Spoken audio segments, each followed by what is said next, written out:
The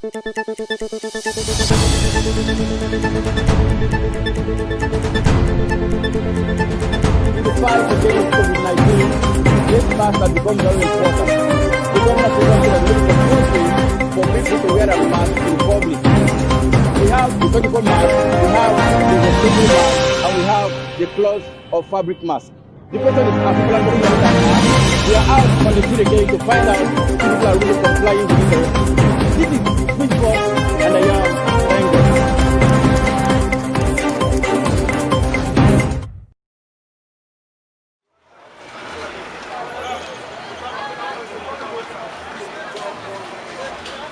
I always put on my face mask as the government has directed us to do so that we can keep away from the coronavirus.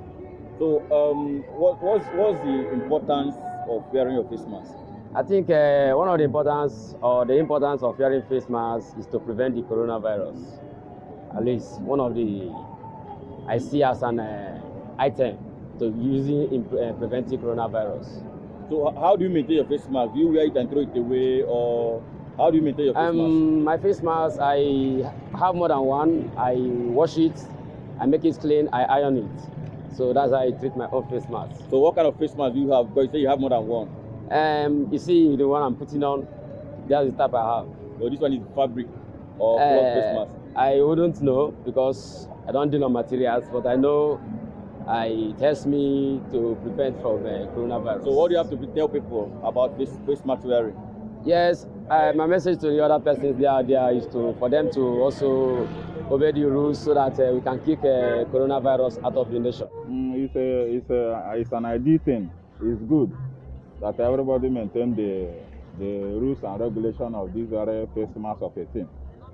But in some cases whereby people are using this face mask, you put it in your nose and you breathe. While you breathe, sometimes the breathing do not go out. You breathe in and you breathe out and you take it in again. That is how it is. I don't know, I'm not a doctor, but the doctor should be able to advise people on it also.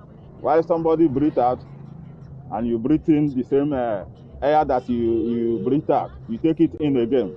The effect is what they are supposed to lecture people so that they know how to use it.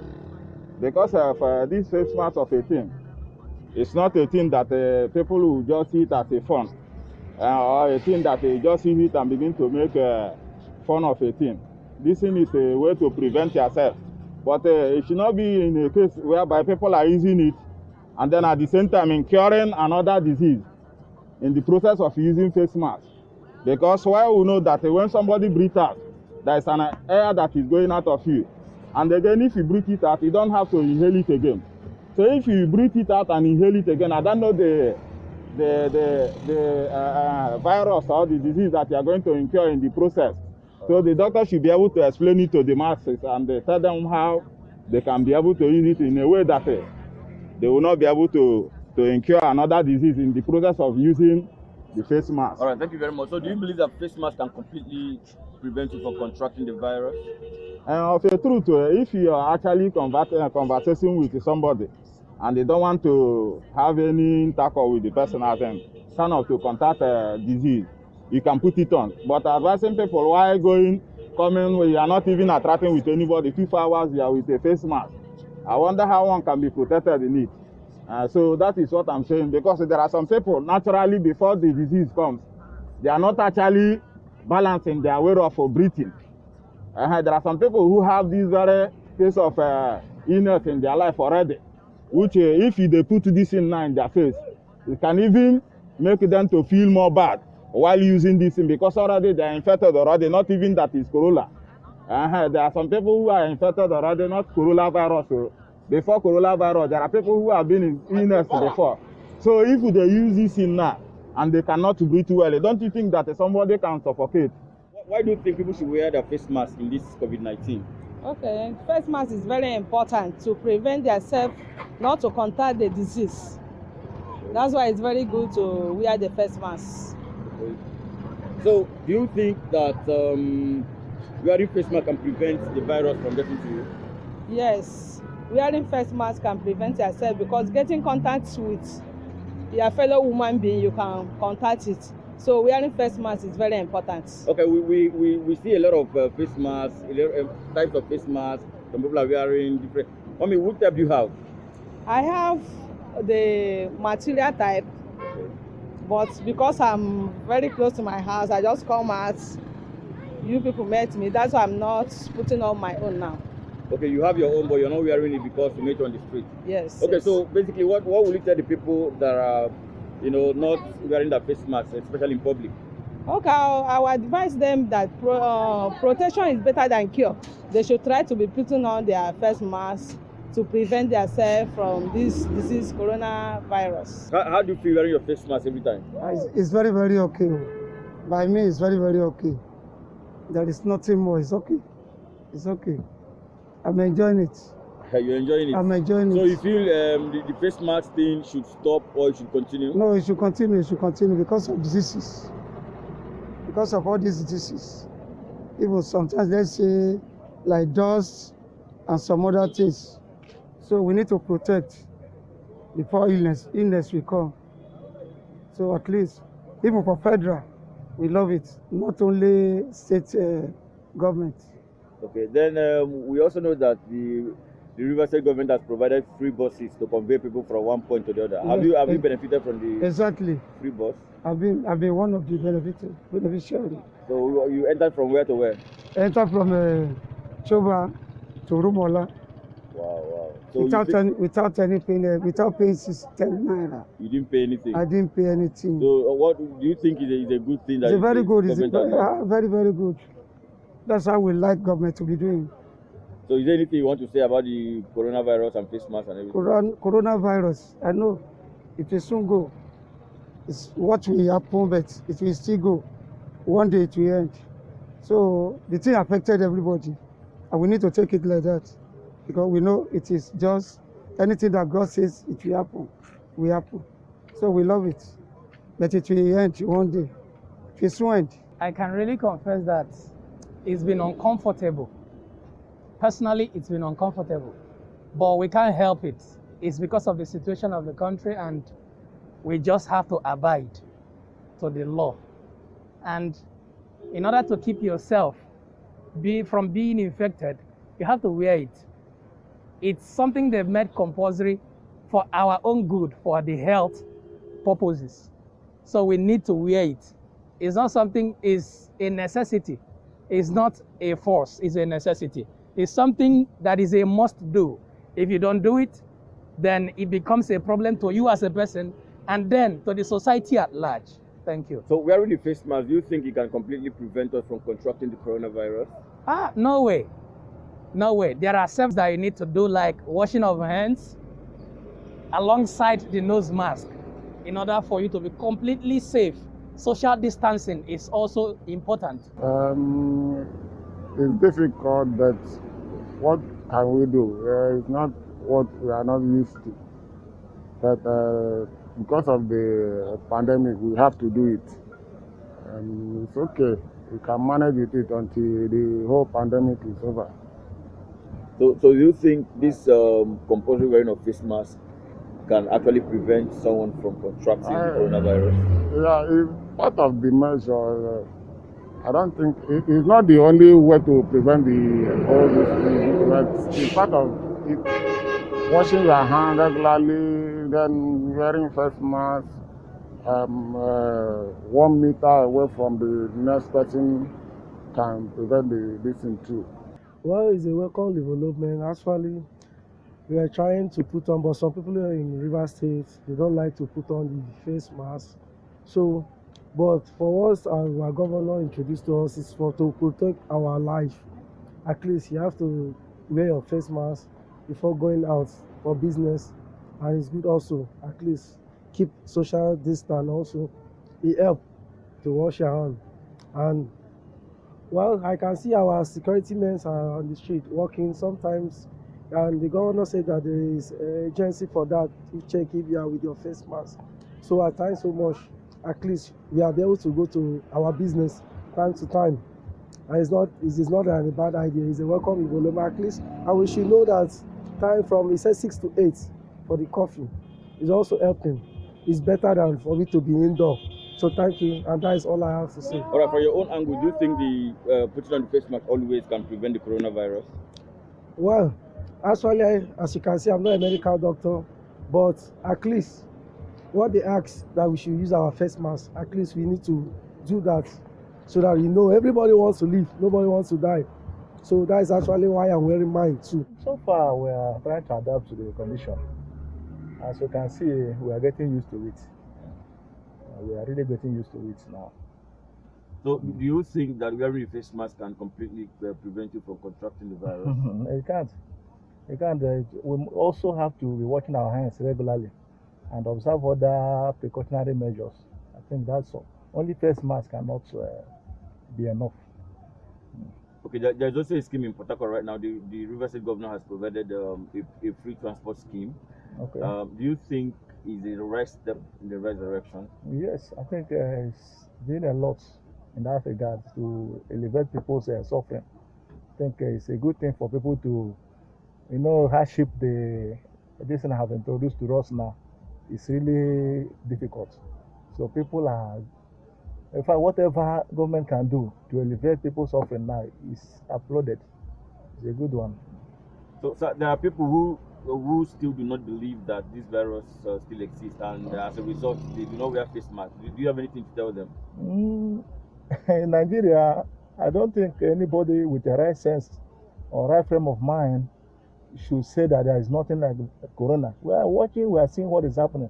Just that the government are not being transparent enough for us to see and to also know whether it's real or not. But I believe it's real. It's real.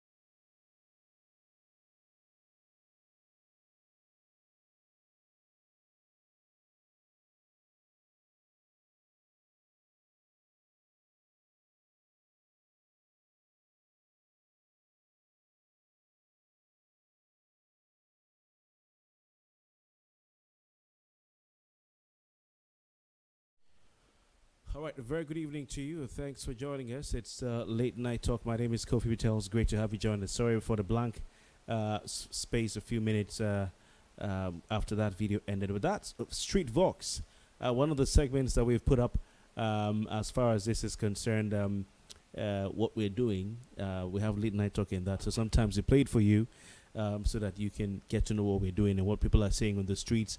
And they were talking about their experiences. These are residents of Port Harcourt and their experiences with using the mask in the wake of coronavirus, COVID-19 in River State, and the relaxing of lockdown.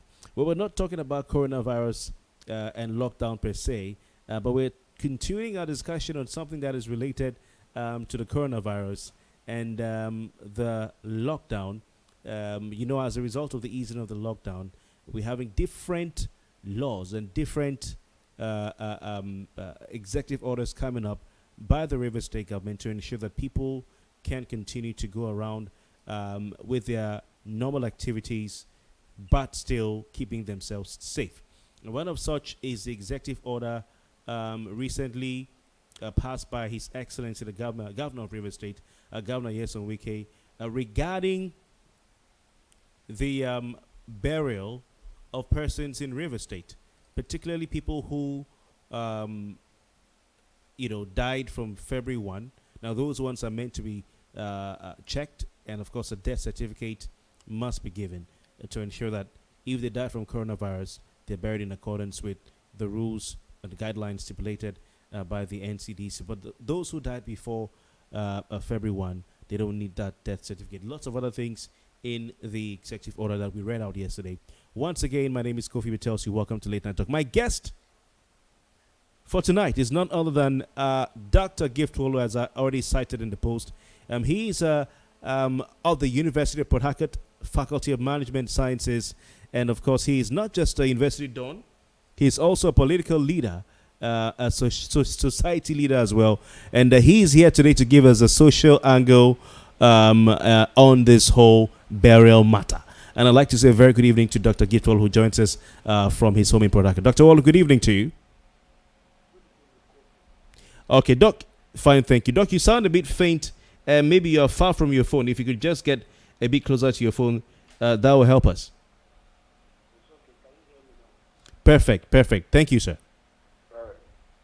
Okay, so Doc, when you heard of this burial executive order, what came to mind? Well, first, I want to say that we need to, as a people, begin to pay very serious attention to whatever is happening around us as far as this COVID-19 issue is concerned. Mm-hmm. We need to listen to the government, we need to listen to experts. Mm-hmm. You also need to listen to other professionals in other areas who are helping us really appreciate what is going on and what we need to do to stay alive. All right. And to survive this pandemic, this thrive, if you like, beyond COVID. Okay. Now, that order came to me. I received it with some kind of mixed feelings. First, I tried to look at the legality of the law of the order. Mm-hmm. Because I understand that, listening to legal experts, I understand that an executive order is supposed to be an order that is given to strengthen or to bring to life an existing law,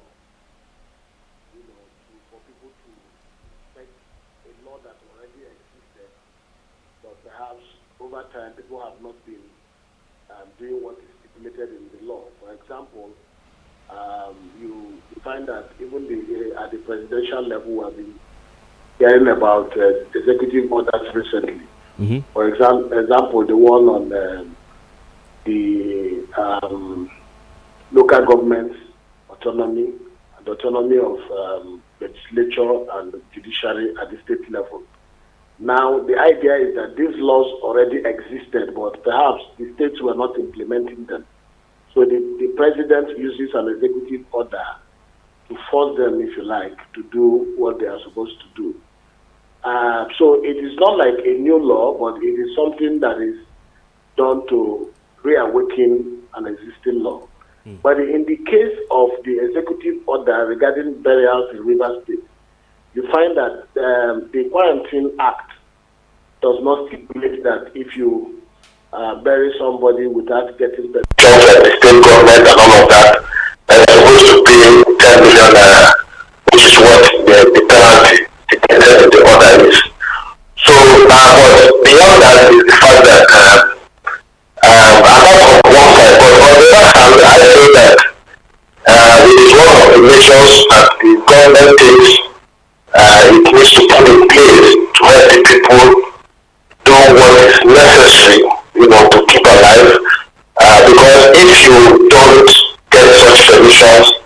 if you don't do the necessary examination of dead people and all of that to ascertain whether or not they died of COVID-19 and all of that, and if you allow people to gather freely as we used to do before now, in the name of burying our loved ones and all of that, then we can spread the disease, increase the number of people, and then overwhelm the system, at the end of the day. So,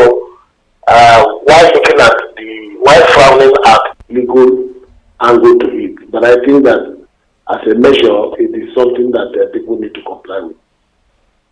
Okay.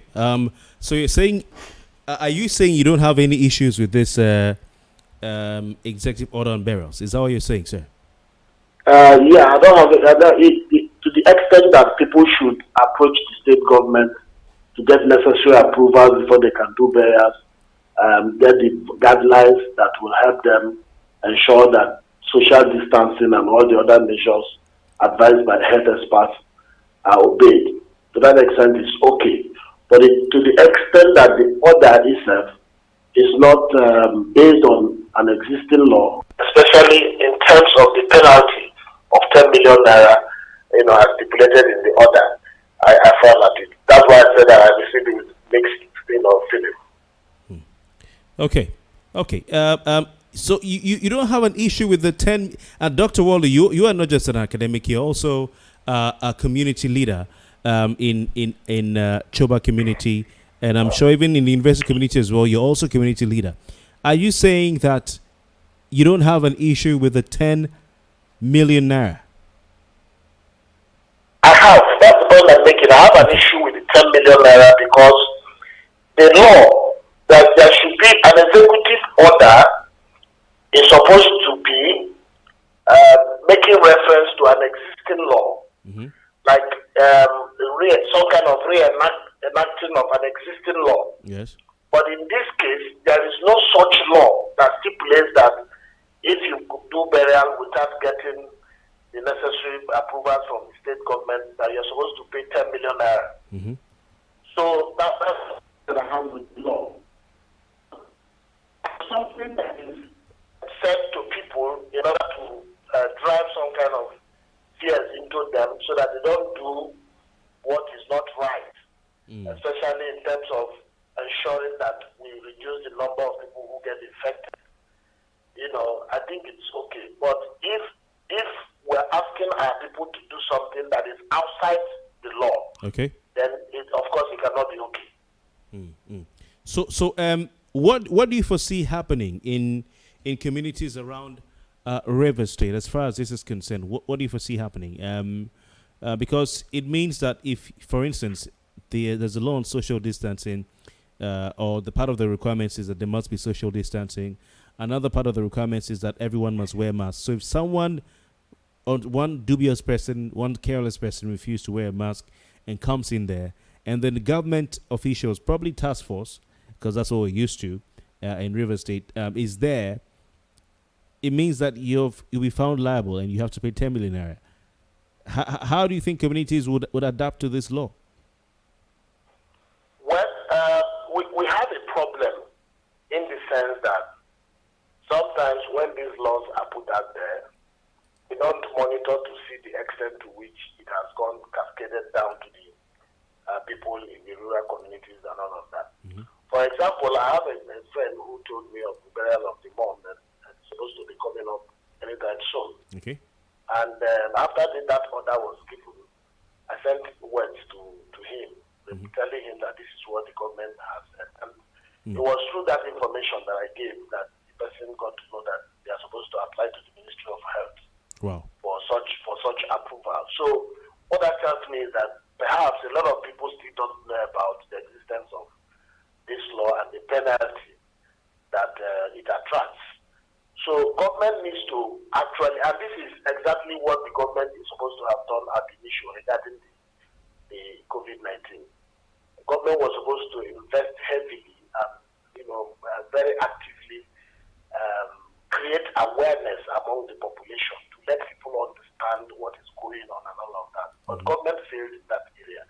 The other area that government was supposed to do something very seriously is the area of providing support to the people in the name of what they call palliative and all of that. In that area, I would say the government tried, but complaints here and there. Now, even now, government is supposed to seriously get people to understand what is going on, both in terms of the disease and all the measures that the government is putting in place to help people reduce the number of infection and for them to stay alive.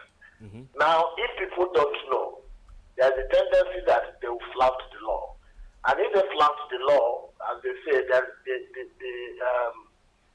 ignorance is not an excuse when it comes to the law.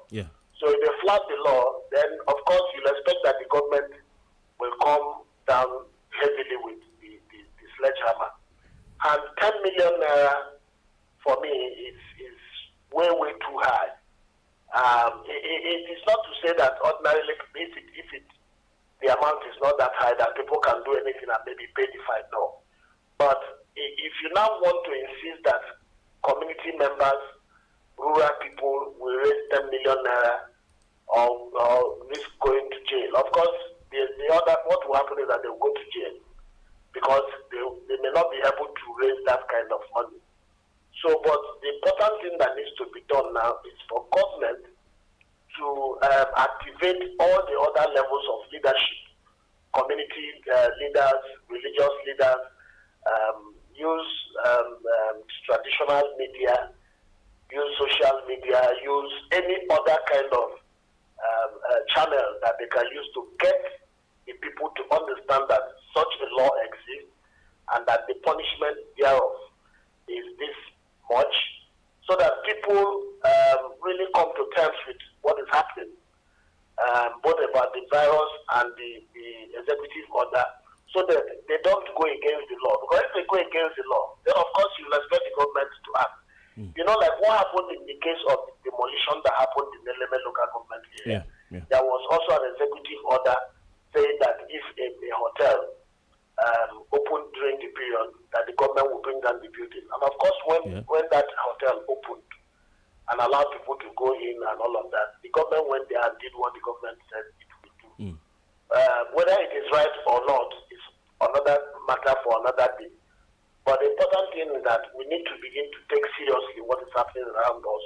Even when government makes an order that is not altogether constitutional or right, to use that word, we still need to obey it while arguing that the law is not right. So, but the important thing is for people to know about the existence of the law, and government has a responsibility to let them know. Okay. So you're saying that the government needs to implement public enlightenment, strategies to get the message to the grassroots. Are there other, Doc? You're a community man. You're also a political leader. You are an academic person as well. You've basically entered all facets of most facets of our society. What's left is maybe for you to get a spiritual calling and become a pastor. But are there other ways that this could have been done? You're talking about government wanting to ensure that nobody flouts the law, and that probably has informed the way they've gone about it. Are there other ways that probably could have been explored, avenues to still get people to do the right thing without risking or going as far as government has done? Alternatives? Well, ordinarily I have been an advocate of basic education for people. Okay.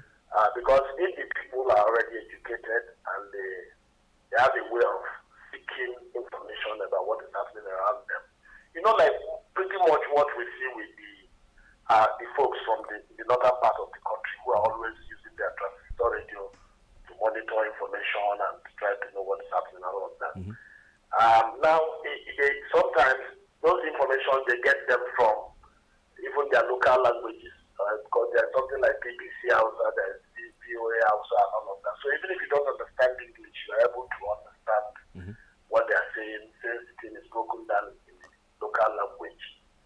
But in this part of the country, it is not so. So our best bet is, and then you have so many people who are not generally educated. So even if they listen to radio and watch television, they may not quite understand what is being said and all of that. So what happens is that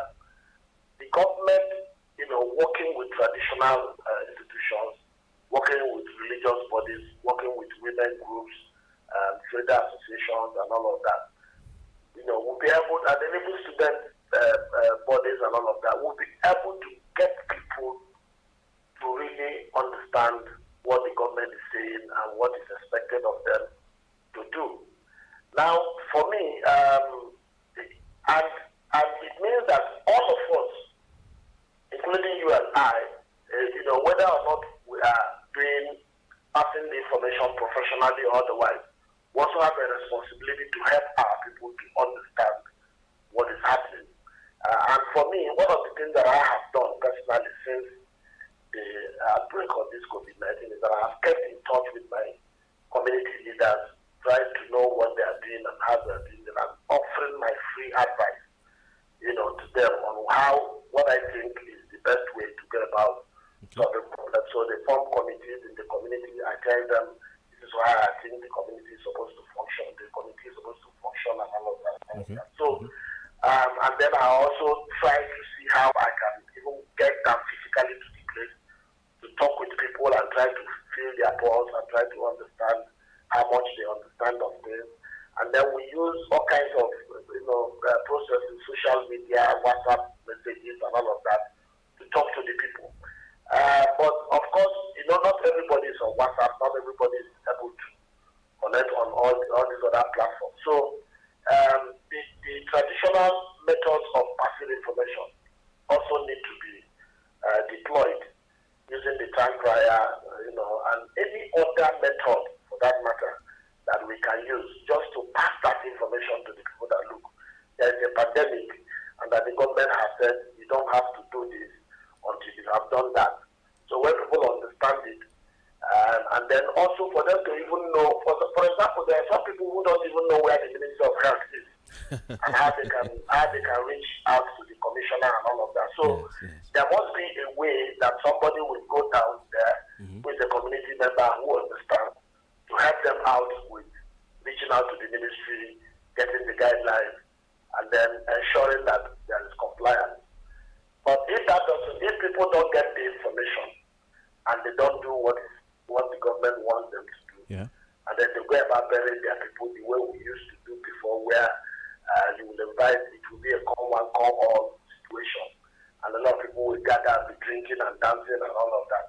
If that happens, that will be a violation of the executive order. Okay. And of course, if you violate the law, you know what the consequences are. and in this case, we're talking about a whopping 10 million naira. So what we need to do is to deploy all possible avenues, both traditional and emergent methods, to ensure that information gets to the people as quickly as possible. And then for them to also, because beyond just knowing that there is an order saying that if you don't do this, this will happen, is that even when you get the guidelines, you need to properly understand and digest the content of it, and then to comply with it. Okay. Hello, Doc. Yeah. Okay. Interesting. We have some comments coming in already for those who are watching online and listening to you. But let's move over to your party, the All Progressives Congress. I hope I'm in order to describe it as your political party. Yeah, that's the party I belong to. Okay. So in recent hours, we've had a development that in the past 24 hours has brought up the issues of the APC again. Some people had thought maybe we'll not be seeing anything till 2023. But we have these issues popping up, which are very important because it's been ongoing in the courts. A River State High Court sitting in Port Harcourt declared Honorable Igor Aguma the acting chairman of the All Progressives Congress in River State. The court also compelled the party to allow all members of the party loyal to Senator Magnus Abe, who purchased forms from the congresses or for the congresses of the party in 2018 to take part in the process.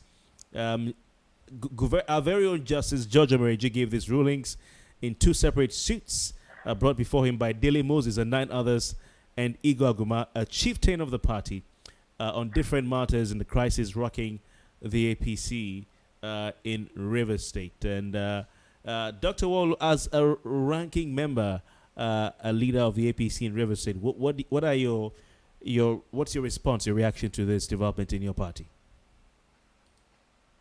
Thank you very much. First, we need to understand that a political party, any political party for that matter, including the All Progressives Congress, at any level is made up of different groups. Okay. What happens is that these groups come together and seek to form a common purpose, which is to contest an election and win. Mm-hmm. And if they win, they can now run a government. Okay. But over time, you find that sometimes players in the political space don't seem to understand this fact, and that it is the reason behind some of the things that you are seeing. Okay. Now, before now, what used to happen was that one man or a group of people who are called party leaders made all the decisions in the party, and members were expected to run with those decisions. When you say one man, If one man or a few individuals, yes. okay, namely, that's what used to happen. okay, who is this one man you're talking about, sir? It can be anybody, even from the time of NPN and NPP and all of that, we had individuals who floated political parties, and other people joined them, and they made all the decisions about the party and all of that. Okay. But since the current dispensation, since 1999, we have seen situations where a few individuals, decided everything that happened in the party. Okay. But recently, people are beginning to get more aware. People are beginning to ask questions. People are beginning to understand that actually this thing is not supposed to be like this. In a democracy, you have to open up the space and allow a lot of people to be able to at least have their say, even if they can't have their way. Now, at a point, it became the fact that there was contestation within the party. Somebody like Magnus Abe, who is a ranking member of the party, had some people loyal to him because of his ambition to be governor. And then, before then, there was supposed to be a party congress. And during that congress, some people who had paid for and bought to get the forms, nomination forms to participate in that election, were denied, and they went to court. That matter was not settled until the elections came, and it was because of that issue that the party was not able to participate in the last election. Okay. Now, after then, a caretaker committee was set up, to help the party come together again, organize a congress and all of that. But somewhere along the line, AGUMA challenged the decision of the party to form a caretaker committee outside of what he considered to be the constitutional provision that in the absence of a congress, an ESCO produced through a congress, that other statutory delegates of the party should run the affairs of the party as interim executive, or what you call caretaker committee. Okay. And that he considers himself a very ranking member of this select group of people who are statutory delegates, and that he should be declared the chairman of the party. Was this after the botched Congress and all that, the 2019 elections? Yeah, 2019 election and the congresses that were planned post 2019 election. Okay, post. Okay. But the court granted his plea and declared him chairman as CDC chairman of the party with a mandate to organize congresses for the party in 90 days. So, for me, I think that the reason we have the judicial arm of government is that when people have confusion as to what is right or wrong, they can go to the court to seek interpretation. And whatever decision the court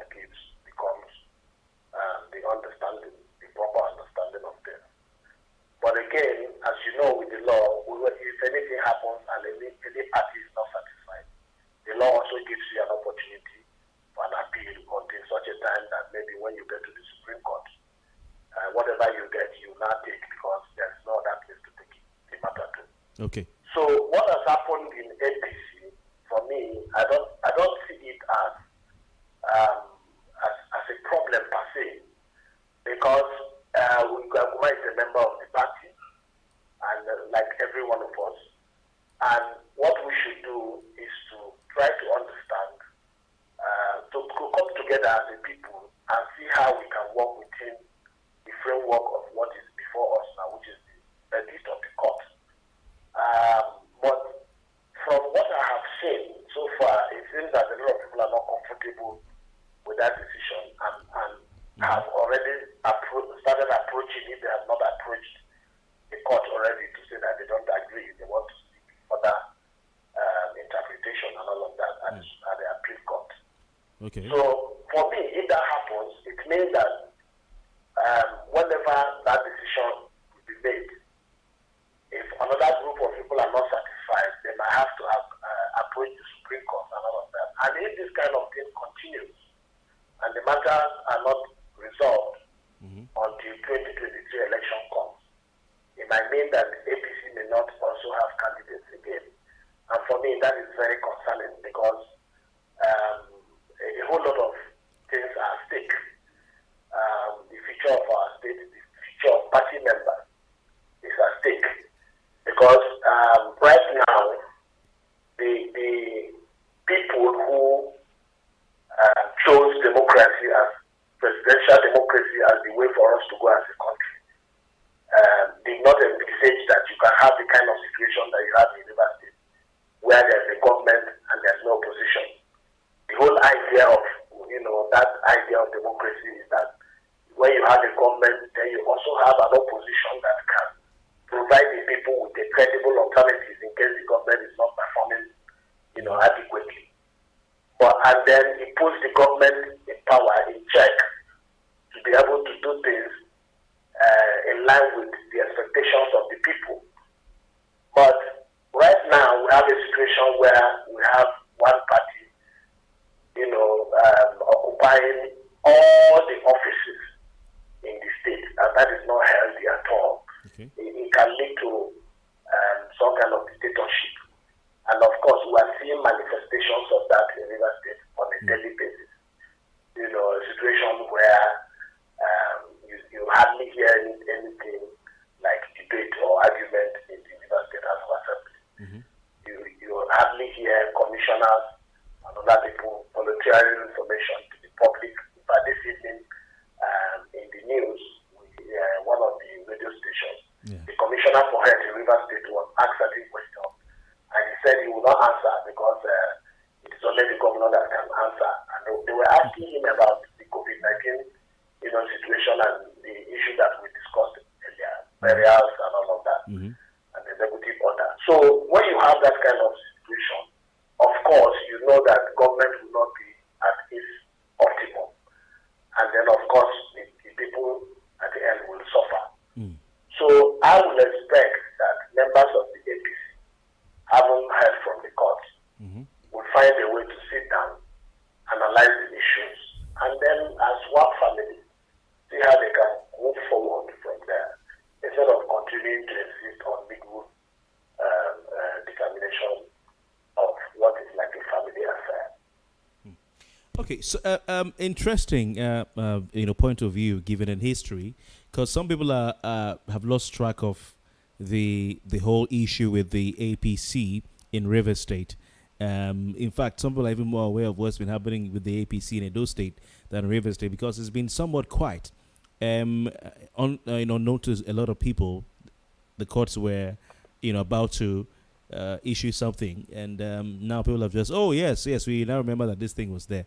But before I ask you my next question, because I'd like to find out what's the situation is, where does Igor AGUMA stand, especially also with the other gentleman who was saying he was the right chairman of the party after the is it direct or indirect primaries, and the faction loyal to Magnus Abe at the time. So I'd like to know about that. But let's read some messages here before we come back to you, Dr. Worlu. Our guest tonight is Dr. GOV'T Worlu of the University of Port Harcourt, and of course he's here dishing us with his thoughts on what's happening in River State as far as the guidelines for bearing persons amidst COVID-19 is concerned, from the community aspect, and also his thoughts on APC and the recent development with the leadership of the party as a ranking member of the All Progressive Congress in Rivers State. Thank you very much. Isaac Miracle, good evening to you. Otibe Arigomi Nelson, good evening to you.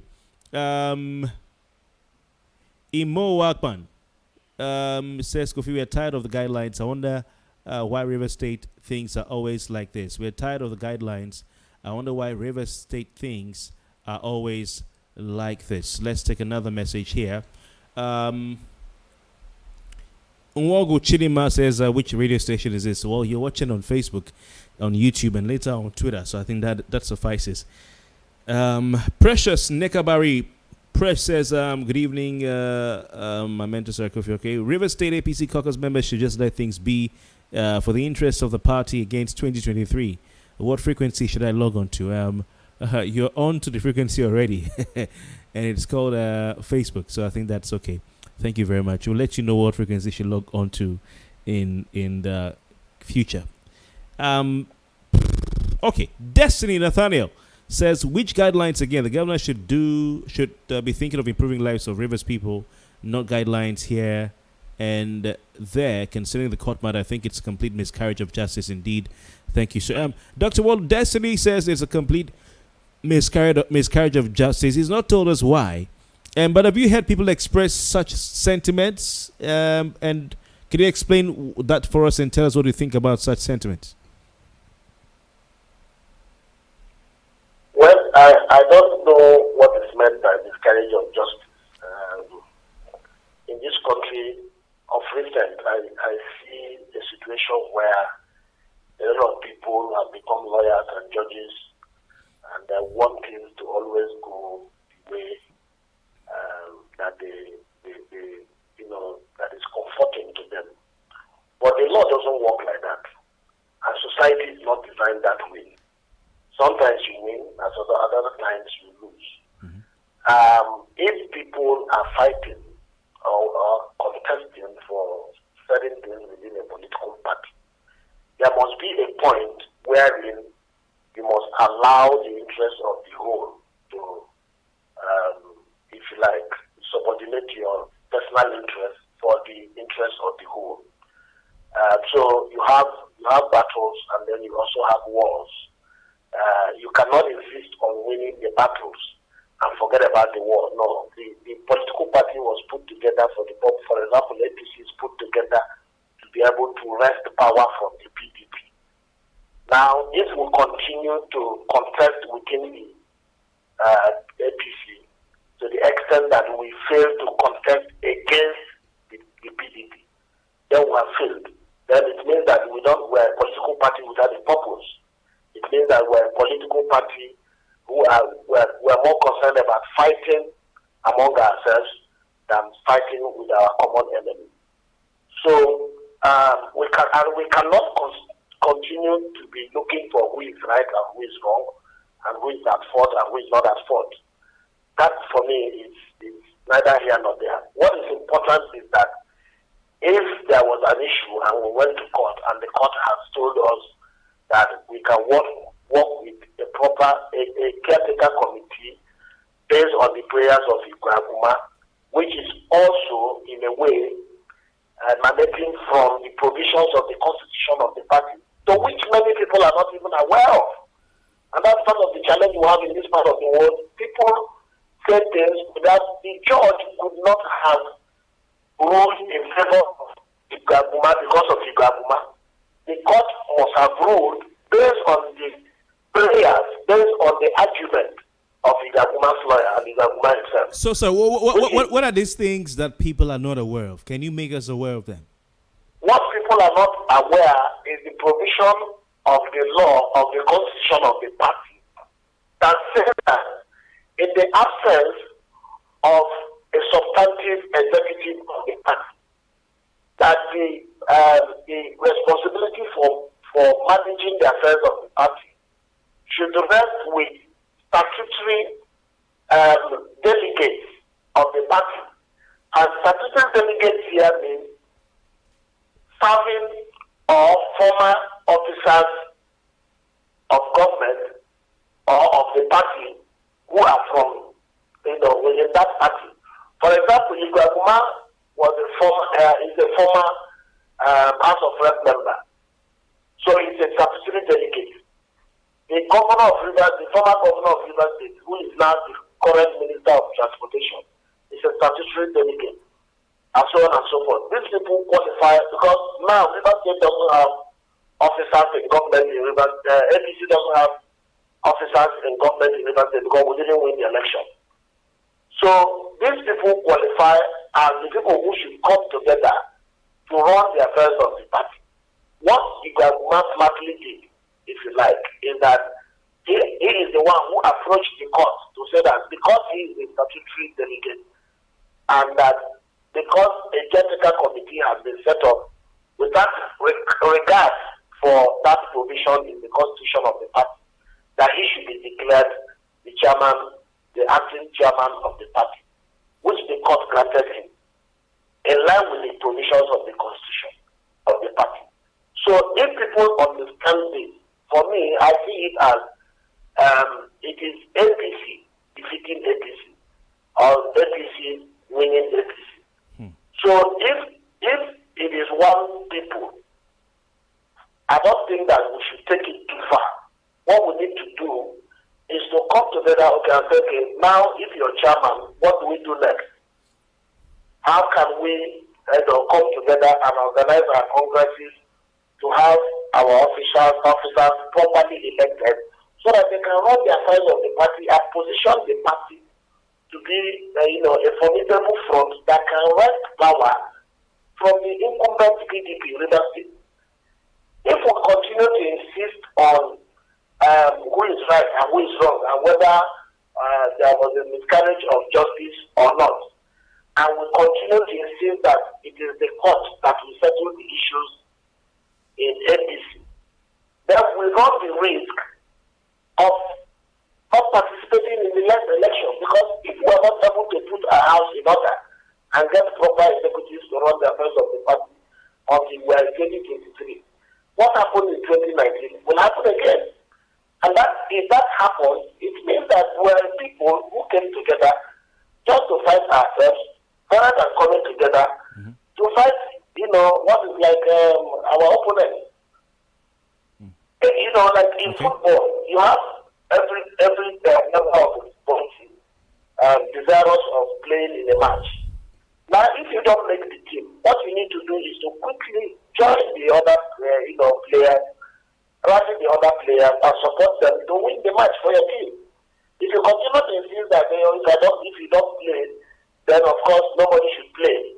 Then after some time, you find out that you are in a football club, people are not winning trophies, you are not achieving the objective as a club.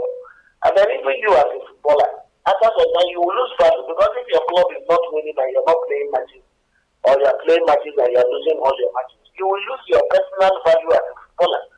And that is what is happening to members of the APC in Rivers State now. All of us have become people who have no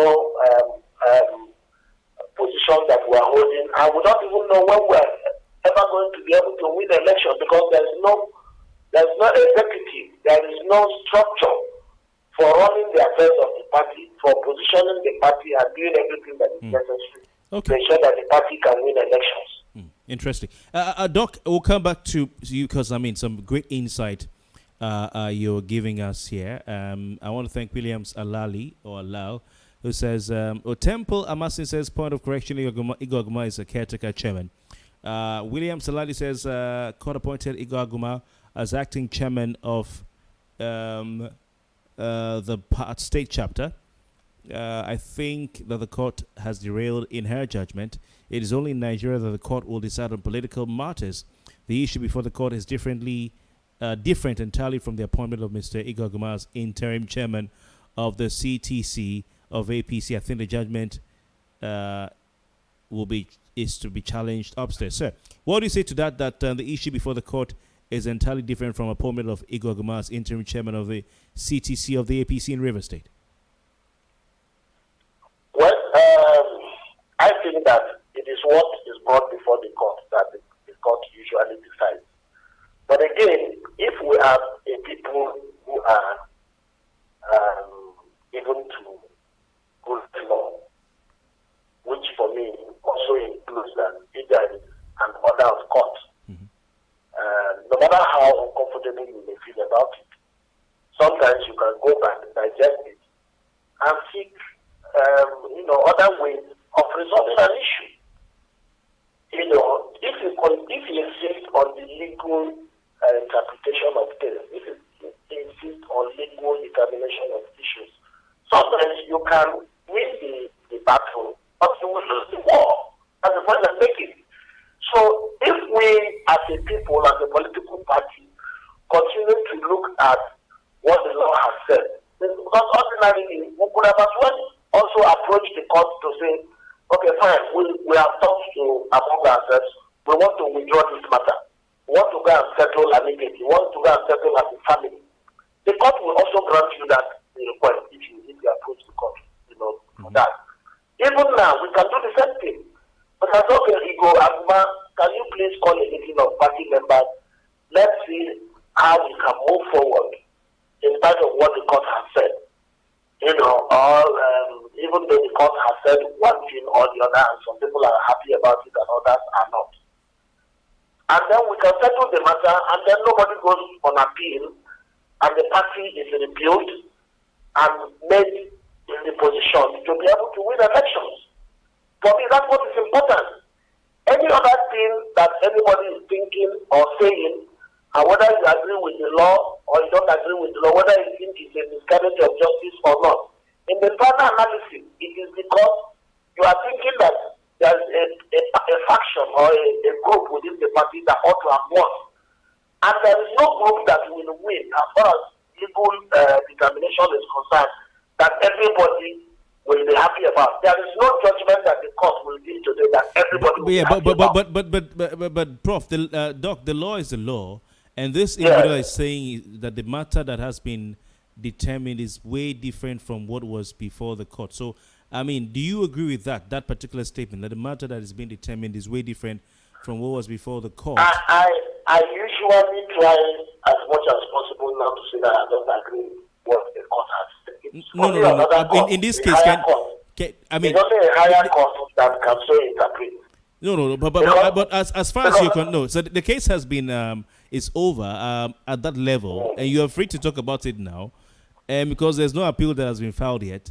So, sir, do you agree with this individual, Eddie Nwanko, who says, okay, no, this is not Eddie Nwanko, this should be Williams, who says that the issue before the court is different entirely from the appointment of Mr. AGUMA as interim chairman of the CTC of APC. Do you agree with that view? I don't agree. Like I said, it's making reference to the decision of the court. And see, Kofi, in 2007, yeah, Bomeria has contested the election under the PDP to be governor of the state. Okay. Before that time, Jimmy had won the primaries of the party. Okay. But he was not given the opportunity to stand as the candidate of the party in the election because the president and leader of the party, President Olusegun Obasanjo, declared that Amechi had a gay leg, right? So Amechi approached the court for interpretation of gay leg, arguing that he doesn't understand what the president meant by him having the gay leg, and whether there is anything in our constitution that looks like gay leg and all of that. Now, at the end of the day, that matter lingered until Omeya was elected governor and was sworn in as governor of the state. He has started serving as governor for a period of up to 7 months or so, when eventually judgment came about a matter that preceded the election. Now, the judgment was to the effect that Rotimi Amechi should be sworn in as governor of the state in an election that he did not contest. And at the time he went to court, because the election had not held, he didn't go there asking the court to declare him governor. he couldn't have said declare me governor because elections have not been contested. So, but in the wisdom of the court said he should be immediately sworn in as governor of Rivers State. And it happened. It happened. Some of the people who are saying these things now know what I'm talking about. They are beneficiaries of that judgment of court. So, for me, and in the end, whether Amechi performed well as governor or not, is for people to decide. So, but in the end, I'm thinking that if there's a judgment from the court of competent jurisdiction on this matter, I'm begging members of the APC, to which I belong, that they shouldn't follow the law strictly. They shouldn't continue to insist on legal solution to this problem. Because the legal solution can lead us to a situation where we will not have candidates in 2023. And if that happens, we'll probably succeed in getting the Supreme Court or maybe appeal court to rule in favor of one of the groups within the NDC, i.e. those who don't agree with the current ruling. But you would have looked out on why the political party was formed in the first instance, which is what I call winning the battle and losing the war, claiming that we are all supposed to come together to fight. But instead, we are dissipating energy, fighting ourselves. And then there is an extent to which you can fight and you get yourself bruised here and there, that even if you finally settle, you have lost energy, you have lost strength to be able to confront the common enemy. So I want my people, and I want everybody, sometimes, Kofi, it's not everything that you must get as a matter of right or wrong. There are some things that you will accept because life is about give and take. Life is about winning sometimes and losing at other times. And again, you know why some of these things happen the way they happen in this part of the world is that politicians in Nigeria, especially in Rivers State, have this winner take all mentality. Okay. And then they don't mind that within the same group there are victors and there are vanquished. And when you have that kind of situation, then it's dangerous. Because for crying out loud, what will it cost anybody? How will it, in any way dampen the personality of anybody if AGUMA is caretaker chairman of our party? Okay. All right. It is for him to rally the members of the party, organize a free and fair congress. Whoever wins, whoever is interested in vying for any of it, will be allowed to get the forms to contest, ask people to vote for them, and whoever emerges as an officer at any level, will have contribute their quota towards the position in the party. Okay. But if we continue to insist that if it is not Mr. A, then it shouldn't be Mr. B.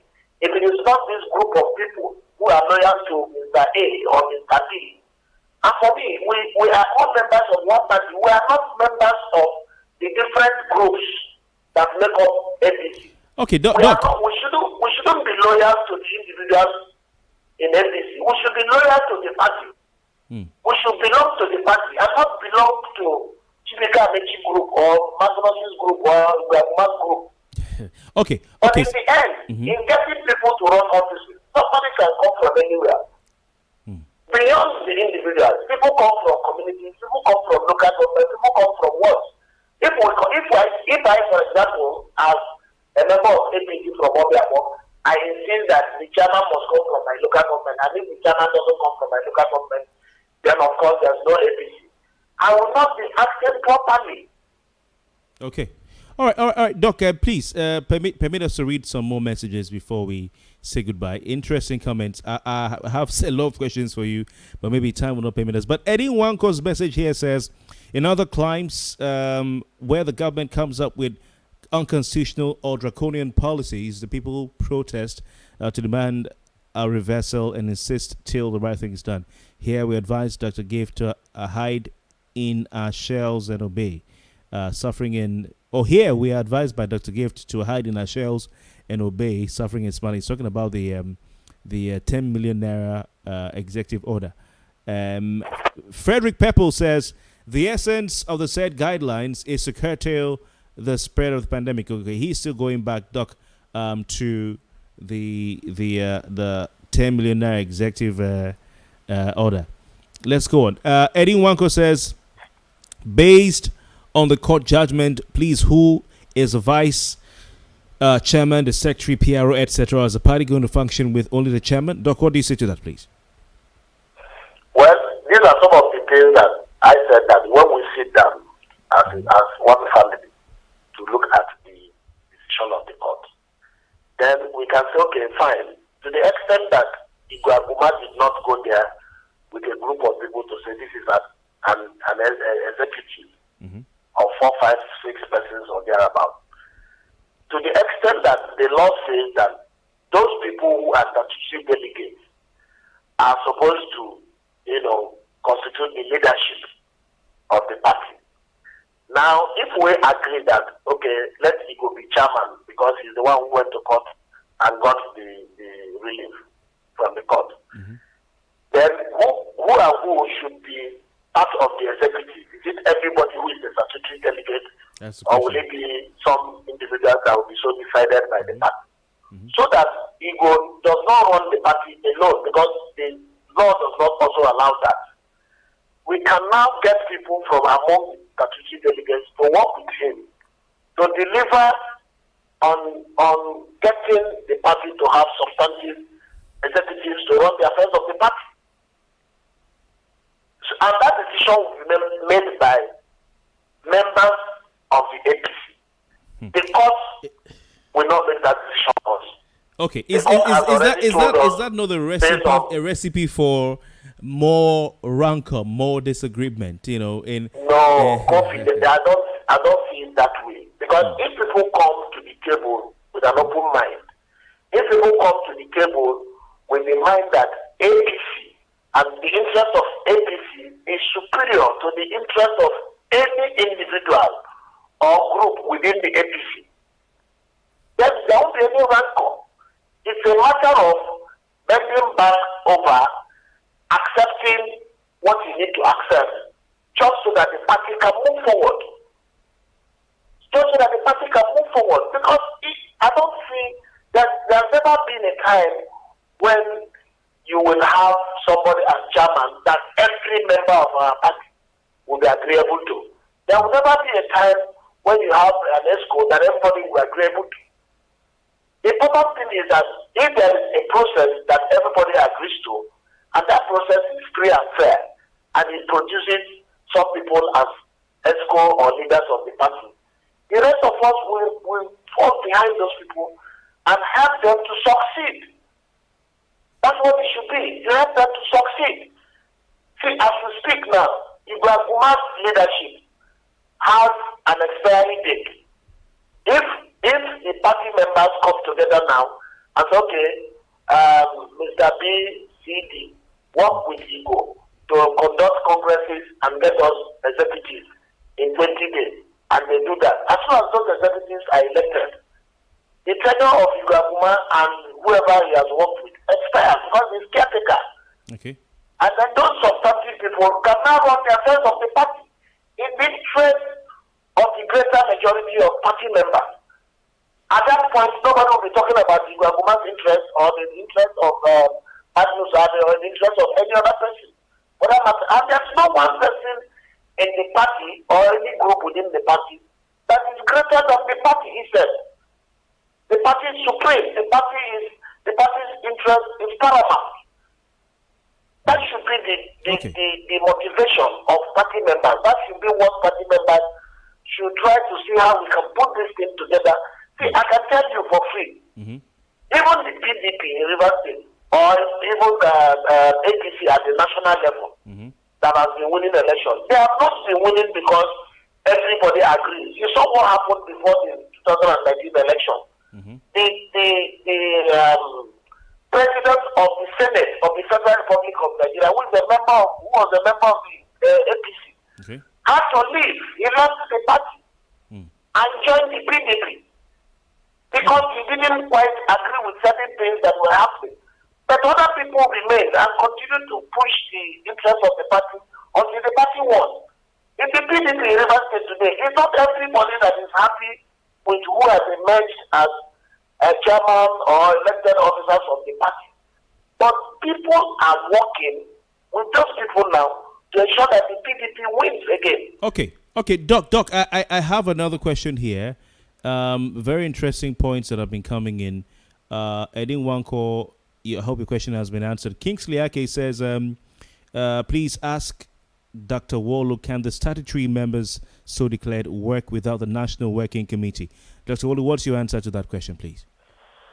Well, the National Working Committee of the party is at the national level. Okay. Now, they are the ones that, it is the national office of the party that AGUMA took to court, because they were the ones who formed the caretaker committee that AGUMA challenged. Okay.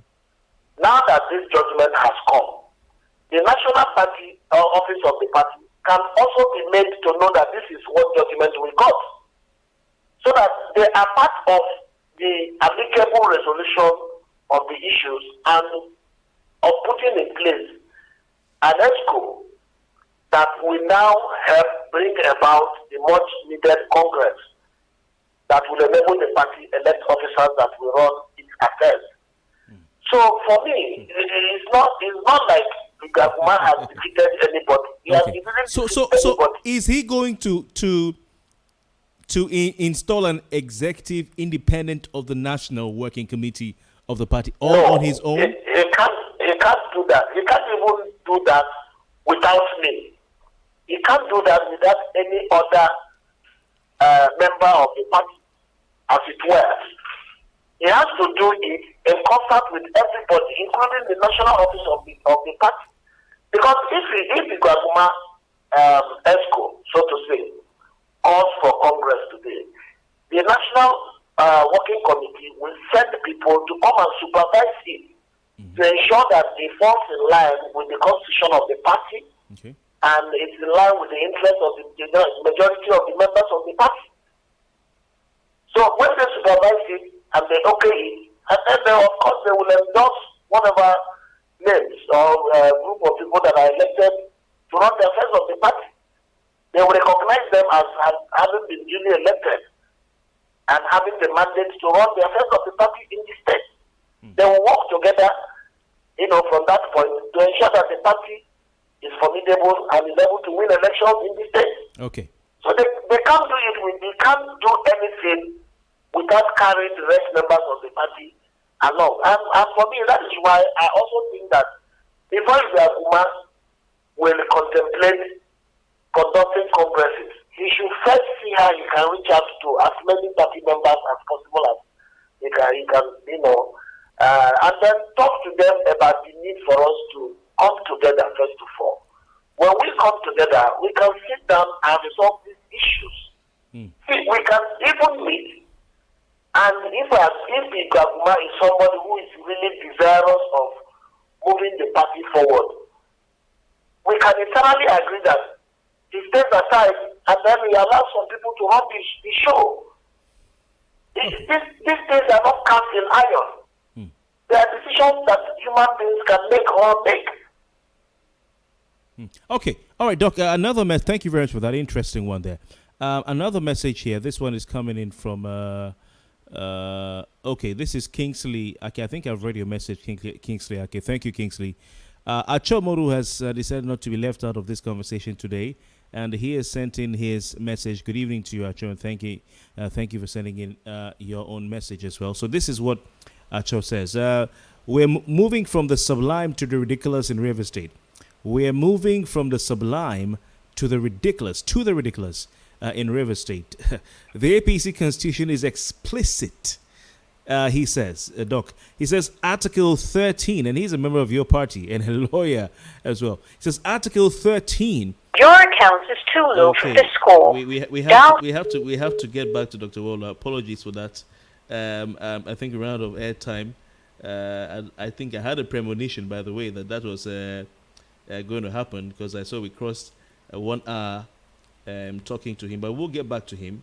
But please keep your messages coming in on Facebook. If you want to call before we go, feel free to call 080-620-9955. It's already late because we actually started late behind time.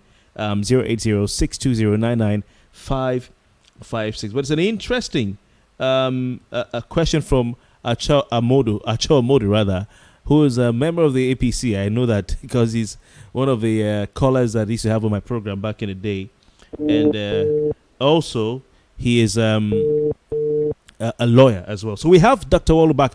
Doc, sorry about that. Please, apologies, and we'll soon be done so you can get back. It's okay. To your family. All right. Thank you. So Doc, a question being asked here by Chomodu says, we're moving from the sublime to the ridiculous in River State. The APC constitution is explicit. Article 13, sub 4 says, of the APC constitution, Article 13.4, in parenthesis 15.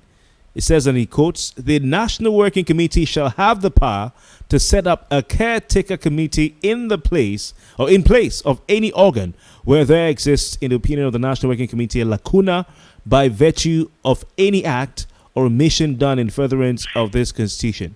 I repeat, he says, and I quote, the National Working Committee shall have the power to set up a caretaker committee in place of any organ where there exists, in the opinion of the National Working Committee, a lacuna by virtue of any act or omission done in furtherance of this constitution. And Acho Modu goes on to say the party has acted in accordance with its constitution by appointing CTC. Yet the court acted on its own or in its own way. Is that justice? Dr. Worlu, your response to Acho's question? No matter how bad the situation is, whether it is ridiculous or sublime, it is for human beings to address. Now, if the Constitution says it is within the purview of the National Working Committee to appoint people to run the affairs of the party, if there's a lacuna, maybe somewhere in that Constitution, it was also stated how these people, from where they should be drawn.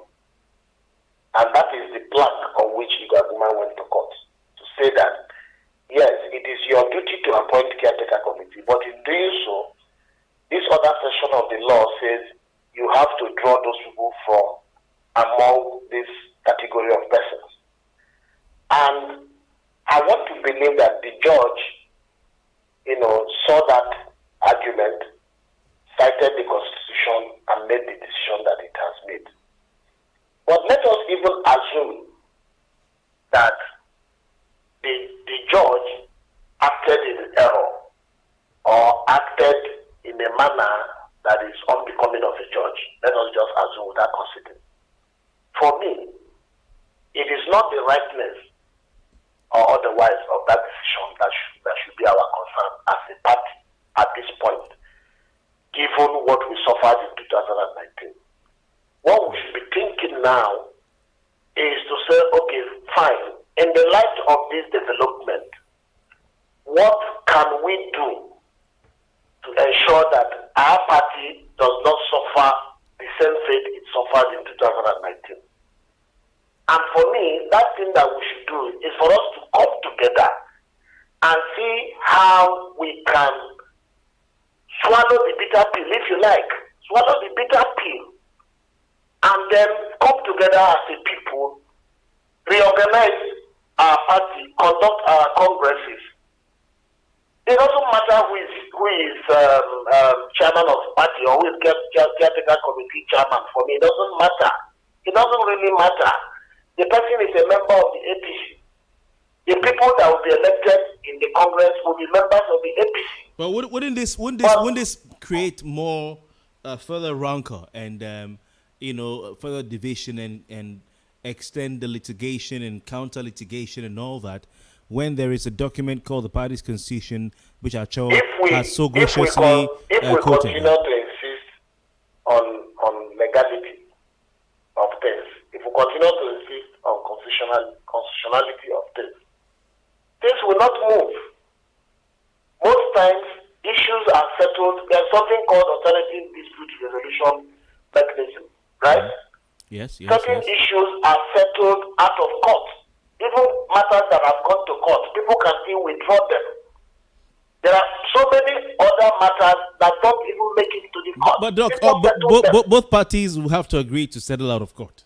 That's the point I'm making. And when we even talk about parties, for me here, I feel sad when people talk about parties and all of that, because I'm also a stakeholder in that party.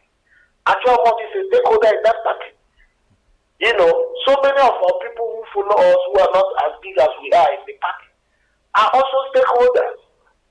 They are worried. They are not happy that our party is in limbo.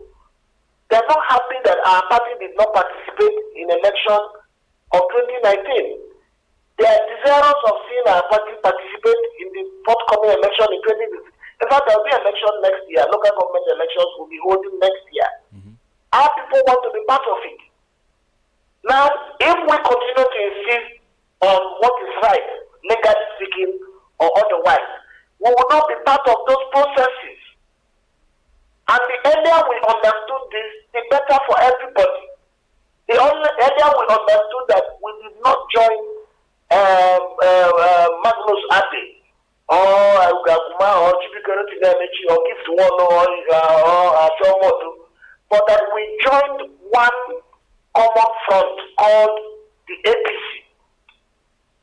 And that the fact that we are different individuals and have different aspirations, different expectations, and all of that should not deny us, you know, the possibility of coming together as one people, irrespective of our differences.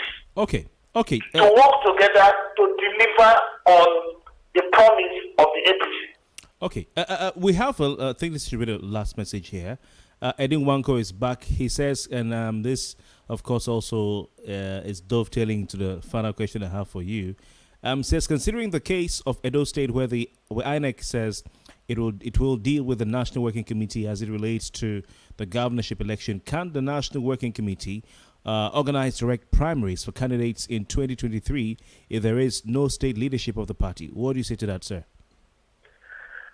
Well, if that's what we want to do, because if it gets to the wires, that's what option is left. If we are not able to get people elected through a congress to run the affairs of the party, then the National Working Committee will come, and then we cannot use the option of indirect primaries. There has to be direct primaries. But direct primaries in our kind of environment have its own challenges. In fact, in 2019, I'm aware that we have that option, but there are reasons why we, avoided it. So I don't know whether those reasons have disappeared. If those reasons are still there, it will mean that we may still not be able to do direct primaries. And if we don't go about our primaries through the direct way, then of course we'll fall back into fall deeper into the pit. And that is not what I wish for my political party, or even for myself as a member of that party. So taking the option of, okay, let us not agree, instead let us wait until when that time comes, we will do direct primaries. You can't be sure.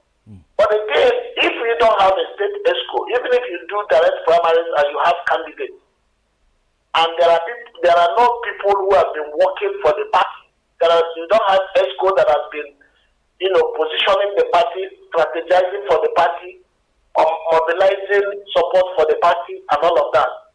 You only have a candidate, but who has no grassroots support, who has no base. So how will the candidate win the election? That's the other issue. How can the candidate win? If you don't start from now to build a party, to give the people, even the voters want to see you come together as a formidable front. They want to see you give the PDP a run for their money. They want to see you function as an opposition party that is presenting the voters with an alternative view. Okay. If all those things don't happen, and then at the end of the day, you end up doing direct primaries and you get a candidate, that candidate will be standing on nothing. Okay, Doc. Okay, Doc, before we round up, I think Acho has come back again, and he has another question. He says, points actually. He says the APC constitution didn't provide for statutory members to be appointed into the CTC. The statutory members are recognized by the constitution by virtue of the positions they occupy, and that's all, and not for statutory members to be appointed into the CTC, he says. Also says most APC members seem not to understand that Igwe AGUMA is doing a yeoman's job for the opposition. Do you agree with that, Dr. Worlu? He says Igwe AGUMA is doing a yeoman's job for the opposition, which is quite an interesting view there. What do you say to that, Dr. GOV'T Worlu?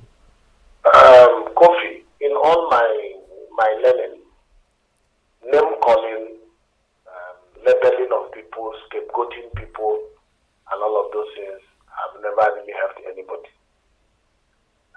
It's possible for people to, there's something called human job, so, and that's why we're talking about it. People do such things.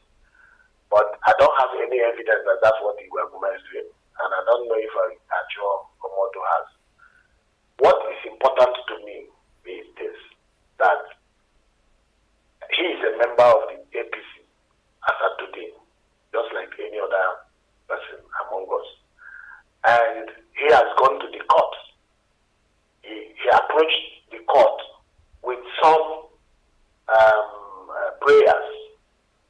The court has granted that prayer. Let us even assume that the court did so wrongly.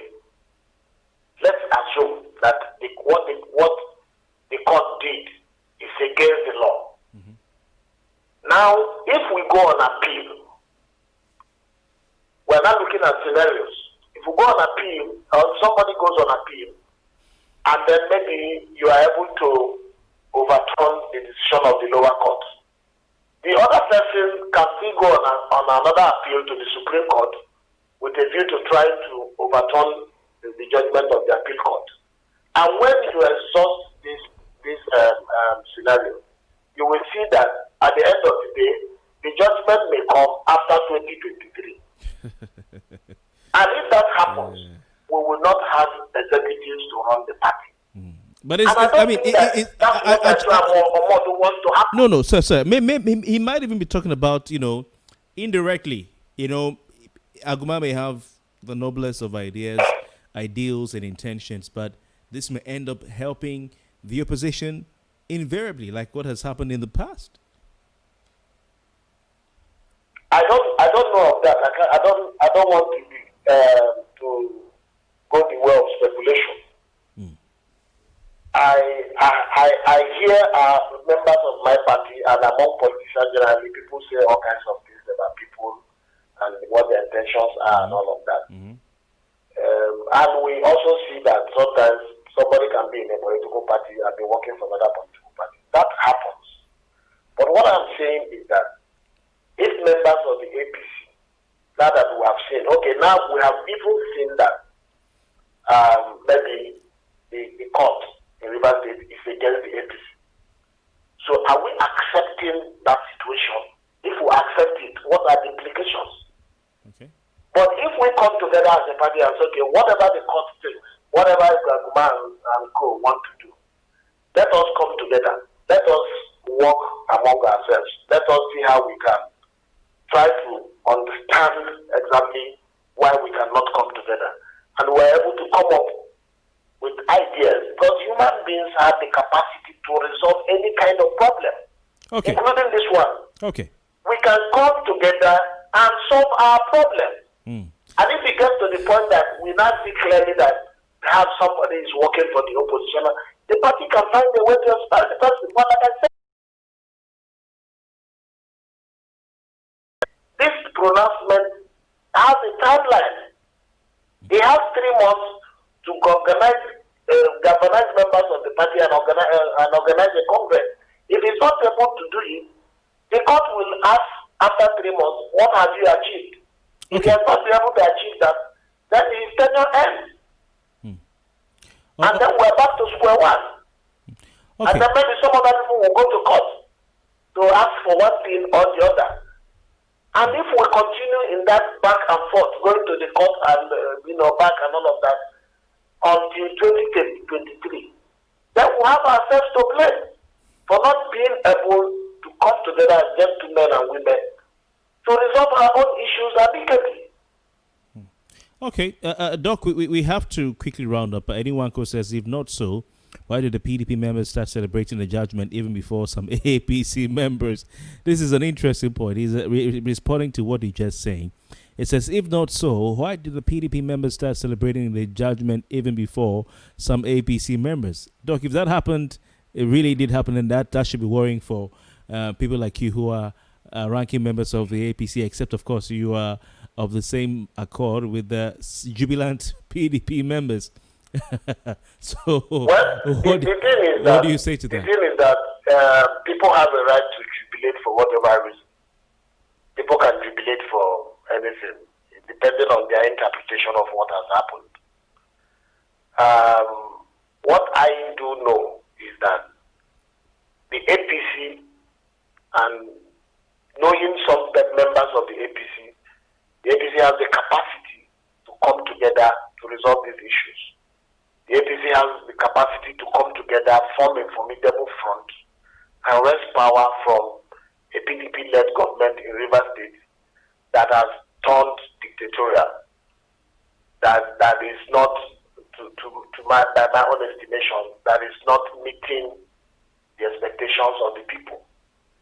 Now, but if we continue to bother about whether people have relations, because what happens in politics here is that, if, for example, as a Rivers person, if I go to the government house for one reason or the other today, the next thing is that people will say, oh, he has defected, he has joined Wiki and all of that and all of that. But Rivers State government house is for Rivers people, and I'm a Rivers man. So if I have reason to go there, I will go there. And that is because I am not a sworn enemy of Governor Nyesom Wike. But we are not on the same political platform. That's all. He's not my enemy. It's not like if I see him in the dark corner, I'll cut off his head. No. He didn't take my wife. I didn't take his. We are not enemies. We are not working on the same platform. It doesn't mean that he is not my governor. He's my governor, and I expect him to do the right thing. And if he doesn't do the right thing, I will hold him to account. I will criticize him. I have done so many times. And if he does something that we need to cheer, we will cheer. And we will congratulate him. I will say he has done well. Okay. But what we do here in this part of the world is that if somebody is not in your member of your party, then he's your enemy. That's not correct. And even within the same political party, if somebody doesn't belong to your own camp, then the person is your enemy. The person is a conquered person or is a vanquished. That's not correct. Okay, Doc, we have to round up now. Acho is refusing to go away, and if we follow Acho on Modu, we will not go tonight. So Acho, I want to thank you. You've given us a lot to talk about. Eddie Wanko and who else? Okay, yes, indeed, Kingsley Ake and co. Frederick Peppo and co. William Salali or Lal and Temple Amasi. Thank you, all of you who commented today. But Doc, what about the SWAL factional chairman, the one that was put there by the courts, the Abe faction? And what happens to them? I'm trying to remember his name. You mean Peter Odike? Yes, Peter Odike. Yes, Peter Odike. Yes. Peter Odike, right? Yes. What happens? Well, you know, with the verdict of the court, all those issues have been rested. For us right now, what is like law, what is like herself until people maybe go on appeal, get a stay of execution and all of that, go on appeal. If there's a new order from a higher court, then that will become the law. Because, again, people need to understand that a court order is a law. The only thing is that in this case, because it has not gotten to the Supreme Court, there is still room for it to be overturned.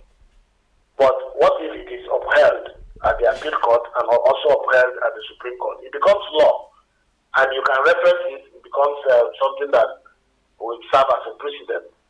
So every other contestation within the party, as far as the issue of who is chairman and who is not is concerned, as of today, has been overtaken by events. So the person who is the caretaker committee chairman of the party is AGUMA, until we hear anything to the contrary. Okay. Dr. GOV'T, I would like to thank you very much for your time. It's been an interesting hour plus. It's an hour and 30 minutes having you join us today. You've given us a lot to chew on as regards the situation in the APC and where things stand at the moment. And I'm sure that we'll keep seeing some developments in the coming days and weeks and, of course, months, hoping for a peaceful political development in River State so that we can have, politics of opposition and ruling party, together tasking themselves for the better River State and for, good governance. But, Doc, I want to thank you very much for your time. It's been great linking up with you again. Thank you, Kofi. Thank you for having me. Okay. And I wish you the best. We will definitely have you here with us in the studio at some point in the near future. It's okay. Thank you. My pleasure. Okay. All right. My name is Kofi Bartels, and that's been Late Night Talk for today. I want to thank all of you who have been a part of this conversation. We've taken a lot of time, and it's just time to say goodbye. I'll return same time tomorrow. Till then, stay safe.